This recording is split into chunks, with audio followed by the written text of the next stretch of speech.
क्या आप जानते हैं कि आज से 4500 साल पहले एक ऐसा शहर था जहां नालियों की प्लानिंग आज की मेट्रो सिटी जैसी हुआ करती थी। जी हाँ, हम बात कर रहे हैं मोहनजोदड़ो के बारे में। तो आज का हमारा टॉपिक भी इसी पे बेस्ड है। So this is Mayank Dubey and you are welcome to future education. तो चलिए शुरू करते हैं हमारा आज का टॉपिक मोहनजोदड़ो के बारे में। So Mohenjodaro a planned urban centre. So Mohenjodaro, जैसा कि हमने प्रीवियस लेक्चर्स में देखा कि कैसे हम पैलियोलिथिक से मेसोलिथिक, मेसोलिथिक से न्यूलिथिक और न्यूलिथिक से हम एंटर करते हैं एक सेटल्ड लाइफ के फॉर्म में, जिसे हम हड़प्पन सिविलाइजेशन कहते हैं। उसी के बाद हड़प्पन सिविलाइजेशन में हमने देखा कि सबसे पहले हमारी जो साइट डिस्कवर हुई थी वो थी हमारी हड़प्पा, जो कि किसके द्वारा डिस्कवर की गई थी 1921 में। दयाराम साहनी जी ने इनका इस साइट का एक्सकेवेशन किया था, दयाराम साहनी। उसी के बाद देखते हैं हम 1922 में राखलदास बनर्जी जो आते हैं हमारे, आर डी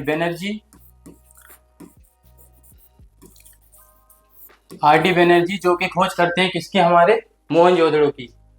तो इसी के बारे में हम आज पढ़ने वाले हैं। तो देखते हैं, perhaps the most unique feature of the Harappan civilisation was the development of urban centre.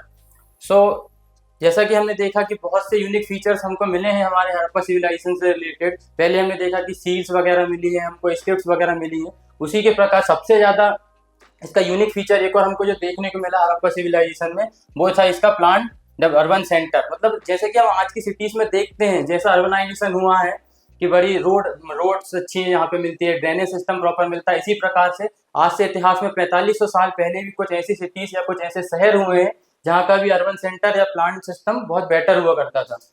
So let us look at one such center, Mohenjodaro, more closely. So हम मोहनजोदड़ो के बारे में इसमें पढ़ने वाले हैं जहाँ पे अर्बन सेंटर्स डेवलप हुए थे। Although Mohenjo-daro is the most well-known site, although the Mohenjo-daro was the most well-known site, the first site to be discovered was Harappa. जैसा कि हमने देखा कि फर्स्ट साइट जो थी वो थी हड़प्पा, जो सबसे पहले डिस्कवर हुई थी। पर हम इस चैप्टर में मोहनजोदड़ो के बारे में क्यों पढ़ रहे हैं?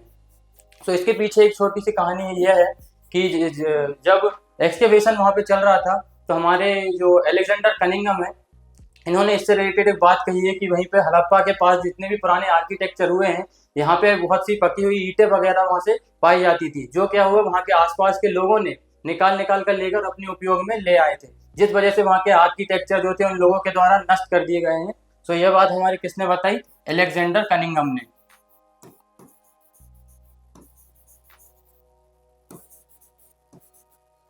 अलेक्जेंडर कनिंघम ने अलेक्जेंडर कनिंघम हमारे आर्कियोलॉजिकल सर्वे ऑफ इंडिया के फर्स्ट डायरेक्टर जनरल हुआ करते थे। इन्हीं ने इसी बारे में हमें बताया। उसके बाद हम आगे देखते हैं, the settlements divided into two sections, one smaller but higher and the other much larger but lower. तो जो सेटलमेंट्स हुआ करते थे यहाँ के मोहनजोदड़ो के, हड़प्पा के, वहाँ हम देखते हैं कि सेटलमेंट जो थे दो पार्ट्स में डिवाइड हुआ करते थे, one smaller but higher and the second is lower but larger. इसी प्रकार से, और उनके नाम अलग अलग दिए गए हैं। Archaeologist designated these as the citadel and the lower town. और आर्कियोलॉजिस्ट ने इन दोनों को क्या बोला है? जो स्मॉलर है बट हायर लेवल पे है उसे सिटाडेल बोला गया है, और जो नीचे है उसे बोला गया है लोअर टाउन।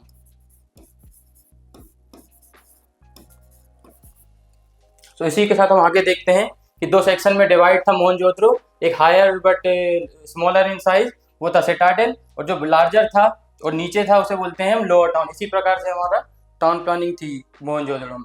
उसके बाद once the platform were in place, all building activities within the city was restricted to a fixed area on the platform. So it seems that the settlement was first planned and then implemented accordingly.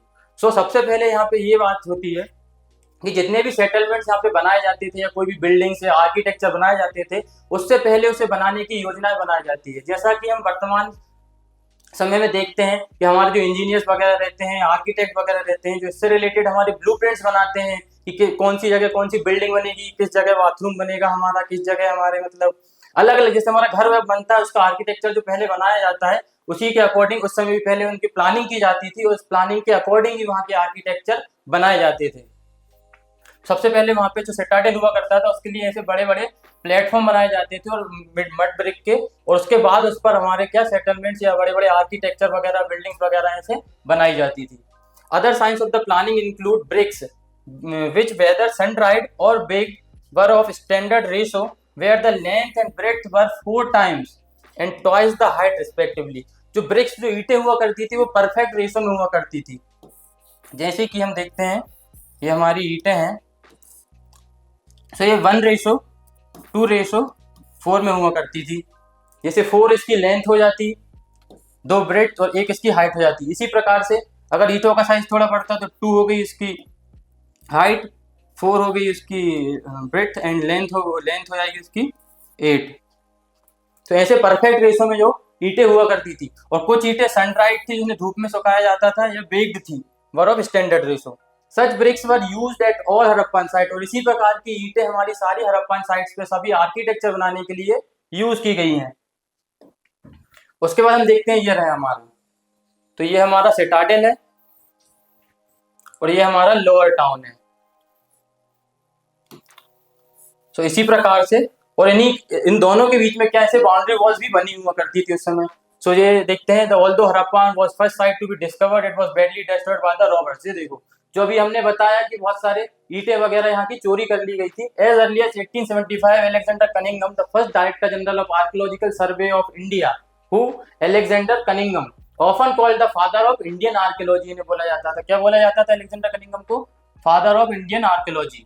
Noted that amount of the brick taken from the ancient time was enough to lay bricks for about 100 miles of the railway line। तो लाहौर से मुल्तान तक 100 miles की railway line बिछाई जा सकती थी, इतनी ईंटें यहाँ पर ले जाई जा चुकी थी वहां के लोगों के द्वारा। So Lahore and thus many of the ancient structure at the site were damaged। In contrast Mohenjodaro was far better preserved। और मोहनजोदड़ो में इतनी सारी मतलब ऐसे इस प्रकार से ईंटों की चोरी वगैरह नहीं हुई थी, तो वहाँ के आर्किटेक्चर प्रिजर्व करे हुए आज भी हैं। तो उसके बाद हम ये देखते हैं सिटाडेल के बारे में। While the most Harappan settlements have a small high western part and lower eastern section, there are variation। बस कुछ साइड्स पे हम देखते हैं, जैसे हाई जो हमारा सिटाडेल है वो हाइयर पोर्शन पे है, लोअर टाउन जो है हमारा नीचे के पोर्शन पे है। उसी के प्रकार at the site such as Dholavira and the Lothal the entire settlement was fortified and section within the town was separated by walls. तो पूरा सेटलमेंट है, चारों तरफ क्या है मतलब दीवार बनी हुई है, बाउंड्री वॉल बनी हुई है। उसके बाद उनको दोनों को एक दूसरे से वॉल के द्वारा सेपरेट किया गया है, लोअर टाउन को और सिटाडेल को। उसी के बाद देखते हैं the citadel within the Lothal was not walled off but was built at the height. तो लोथल में हम जैसे देखते हैं कि सिटाडेल के चारों तरफ वॉल्स मतलब इसको सेपरेट इन दोनों के बीच में, लोअर टाउन और सिटाडेल के बीच में वॉल नहीं पाई गई है, बट जो सिटाडेल है वो बहुत ऊंचाई पे बना हुआ है। उसके बाद हम आते हैं यहाँ पे ड्रेन्स के बारे में, नालियों के बारे में।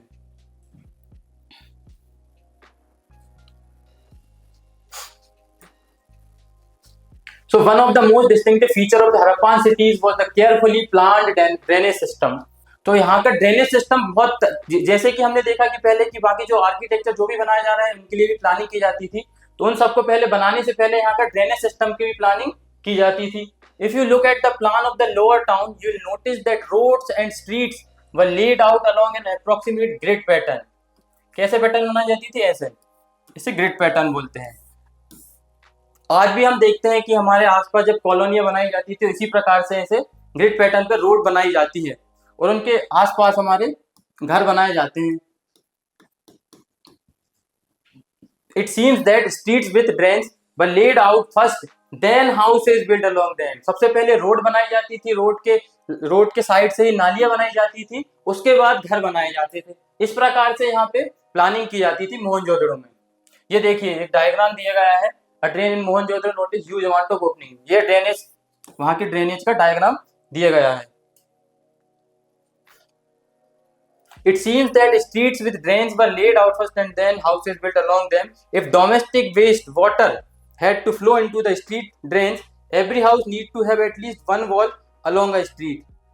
रास्तों पे उन्हें एक ऐसी वॉल वगैरह बनानी पड़ती थी उनकी ड्रेन्स के पास, ताकि वहां पे क्या ऐसा वेस्ट वाटर जो जाता है वो रुक जाता है, उसके बाद जो बचा हुआ पानी रहता है वो फ्लो करके निकल जाता था। उसके बाद हम देखते हैं इसका डोमेस्टिक आर्किटेक्चर, मतलब लोग रहते थे उसके आर्किटेक्चर के बारे, कहाँ पर रहते थे, कैसे रहते थे, उसके आर्किटेक्चर के बारे में इसमें समझने वाले हैं। सो हम इसमें बात करते हैं लोअर टाउन के बारे में। So the lower town eight Mohenjodaro provides example of the residential building. इसके में हम देखते हैं कि उनकी रेसिडेंशियल बिल्डिंग या कैसे रहवास में ये लोग रहते थे। Many were centred on a courtyard with rooms on all sides. जैसे कि ये सेंटर में कोर्टयार्ड रहता था, उसके आसपास रूम्स बने हुए थे। ये सेंटर में जो है कोर्टयार्ड है, और यहीं से देखते हैं यहाँ पे इसकी ओपनिंग रहती थी, यहाँ पे यहीं पे साइड में ड्रेन्स वगैरह हुए हैं, यहाँ पे मेन रोड वगैरह हुआ करती थी। इस प्रकार से यहाँ का आर्किटेक्चर हुआ करता था। So the courtyard was probably the centre of activities such as cooking and weaving, particularly during hot and dry weather. जब हॉट एंड ड्राई वेदर रहता था तो यहाँ पे अलग अलग प्रकार की एक्टिविटीज की जाती थी, लाइक कुकिंग एंड वीविंग। जैसा कि हम आज भी देखते हैं कि हमारे घर के चारों तरफ, मतलब जैसे कि शहरों में तो कमी देखने को मिलता है, पर जैसे गांव के क्षेत्र में आप जाएंगे तो आज भी वहां पर आंगन देखने को मिलते हैं। उसी प्रकार से ये सेटलमेंट्स उस प्रकार बनाए गए थे। What is also interest in an apparent concern for privacy, और इनको मतलब अपनी प्राइवेसी के लिए भी कंसर्न हुआ करते थे, जिसके लिए ये क्या करते थे कि no windows in the walls along the ground level. तो ग्राउंड लेवल पे कोई भी विंडोज या खिड़कीज वगैरह इनके नहीं हुआ करती थी। सेकंड स्टोरी भी मतलब इसमें हाउस हुआ करते थे कुछ कुछ, तो वहां पर इनकी विंडोज वगैरह हुआ करती थी फॉर द प्राइवेसी कंसर्न। ये रहा इसका डोमेस्टिक आर्किटेक्चर का diagram. So the main entrance does not give a direct view of the interior और द कोर्टयार्ड। तो जो मेन एंट्रेंस रहती थी गेट की, तो वहां से डायरेक्ट व्यू नहीं दिखता था कि घर के अंदर क्या हो रहा है, क्या चल रहा है, ना ही कोर्टयार्ड में और ना ही इंटीरियर व्यू देते थे घर का डायरेक्टली। उसके बाद हम देखते हैं every house had its own bathroom paved with bricks with drains connected through the walls to the street. और क्या होता था यहाँ पे जितने भी बाथरूम हुआ करते थे वहां पे ऐसा पेवमेंट बनाया जाता था। जैसे आज भी हम देखते हैं कि टाइल्स वगैरह बिछाई जाती थी, इसी प्रकार वहां पे ब्रिक्स वगैरह यूज करते थे इसका पेवमेंट बनाने के लिए। और उन हर एक बाथरूम क्या था, नालियों से जुड़ा हुआ था उस समय का। उसके बाद देखते हैं some houses have remains of staircase to reach a second storey of the roof. और कहीं कहीं पे हमको ये एविडेंस मिले हैं कि स्टेयरकेस या सीढ़ियों के एविडेंसेस मिले हैं, जिससे हमको पता लगता है कि इस समय डबल स्टोरी घर भी हुआ करते थे। So many houses had wells, often in a room that could be reached from the outside and perhaps used by passers-by। तो कुछ कुछ घरों में हम देखते हैं कि यहाँ पे कुएं भी पाए गए हैं, वेल्स भी पाए गए हैं, जहां पर लोग बाहर के बाहर आकर उन कुओं में से पानी भर के भी अपना उपयोग कर सकते थे। So scholars have estimated that total number of wells in Mohenjodaro was about 700। लगभग 700 कुएं वहां से पाए गए हैं। तो वहां पे पानी के लिए किस चीज का उपयोग करते थे, वो कुएं का उपयोग करते थे या वेल्स का उपयोग करते थे। सो उसके बाद आते हैं हम सिटाडेल पे। So it is one of the citadel that we find evidences of structure that were probably used for special public purposes. For what? For special public purposes. तो ऐसा देखा जाता है कि जो हमारे सिटाडेल हुआ करते थे, एक तो सिटाडेल हुआ करता था, एक लोअर टाउन हुआ करता था। तो जो सिटाडेल हुआ करते थे उनको हम स्पेशल पर्पस के लिए यूज किया करते थे। और कहा जाता है कि यहाँ पे एलीट क्लास के या हाई क्लास के लोग उस समय के हुआ करते थे, जो भी रिच क्लास पीपल उस समय के हुआ करते थे, वो सिटाडेल वाले एरियाज में रहा करते थे। तो यही इसी सिटाडेल पर सारे स्पेशल पर्पस रिलेटेड आर्किटेक्चर भी हमारे बनाए गए हैं। So these included the warehouse है जिसे हम गोदाम भी बोलते हैं, जहां वर्तमान में आज किसान वगैरह अपने अनाज वगैरह रखने के लिए इसका उपयोग करते हैं। तो उसी प्रकार का एक स्ट्रक्चर हमको मिला है, a massive structure of which the lower brick portion remain while the upper portion probably. नीचे जो ईट से बना हुआ जो स्ट्रक्चर था उतना पोर्शन आज हमको मिला है, बट जो उसके ऊपर का पोर्शन हुआ करता था वो वुड का बना हुआ करता था, जिस वजह से शायद वो डैमेज हो गया है या सड़ गया है, तो हमको वो नहीं प्राप्त हुआ है। परंतु हमको उसके एविडेंस से नीचे से मिलते हैं वो decade long ago and the great bath. और हमको दूसरा आर्किटेक्चर क्या मिला है, ग्रेट बाथ मिला है, या ग्रेट बाथ या हम इसे स्नानागार बोलते हैं ऐसा। So the great bath was large rectangular tank. क्या हुआ करता था, लार्ज रेक्टेंगुलर एक टैंक हुआ करता था in a courtyard surrounded by a corridor on all four sides. यहाँ पे इसके साइड में से कॉरिडोर वगैरह भी बने हुए थे, और ऐसा लार्ज, जैसा कि हम आज के समय में हमारे स्विमिंग पूल देखते थे, उसी प्रकार का यहाँ पे ग्रेट बाथ वगैरह मिला है। तो इस ग्रेट बाथ का हम किस लिए उपयोग करते थे हम आगे देखेंगे। ये रहा हमारा सिटाडेल, ये सिटाडेल किस प्रकार से प्लांट था, इसका ये रहा डायग्राम। उसके बाद हम देखते हैं there were 2 flights of the step on the north and south leading into the tank, which was made watertight by setting bricks on edge and using a mortar of gypsum. Gypsum का mortar वगैरह use करते थे, और ऐसे north और south में क्या मिले हैं हमको, ऐसे स्टेयरकेस या सीढ़ियां मिली हैं जिससे हम ऐसे पानी में उतरने के लिए उसका उपयोग करते थे.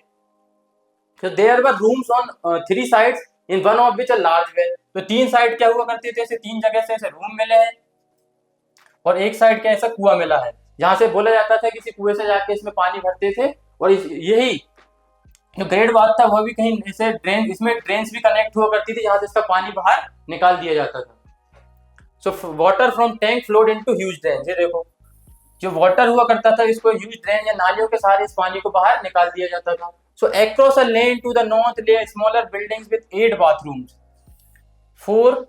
1 each side of a corridor, while drains from each bathroom connecting to the drain that ran along the corridor. और कॉरिडोर कैसे, इसके दोनों साइड हमको क्या मिले हैं, लगभग 8 ऐसे 4 ऐसे कॉरिडोर से लगे हुए हमको ऐसे मिले हैं बाथरूम्स मिले हैं. और ये सभी बाथरूम क्या थे, नालियों से जुड़े हुए हुआ करते थे. So the uniqueness of the structure as well as the context in which it was found, the citadel with several distinctive buildings had led scholars to suggest that it was meant for some kind of special ritual bath. और जो great bath हुआ करता था उसको हमें यह माना जाता है कि इसको शायद रिचुअल बाथ या धार्मिक स्नान करने के लिए उपयोग किया जाता था. जैसा कि हम आज भी देखते हैं कि कोई भी हमारे यहाँ पे त्योहार होता है हमारी सोसाइटी में, तो ऐसा हमारे मतलब घर परिवार के लोग बोलते हैं कि हमें मतलब ऐसे कहीं स्नान करने जाना चाहिए किसी मतलब नदी में, या जो भी पवित्र नदी जैसे हम हमारे आसपास मानते हैं. तो इसी प्रकार जो हमारा ग्रेट बाथ हुआ करता था तो मोहनजोदड़ो के लोग उस समय उसे रिचुअल बाथ के लिए यूज करते थे. So with this we have completed our session. So इतिहास में जाके तो मोहनजोदड़ो हमें सिखाता है कि विज्ञान, तकनीक और प्लानिंग कोई नया कंसेप्ट नहीं है, ये हमारे पूर्वजों की देन है. सो हमारा टॉपिक होता है आज का complete. So thank you very much. Don't forget to like, share and subscribe. Thank you.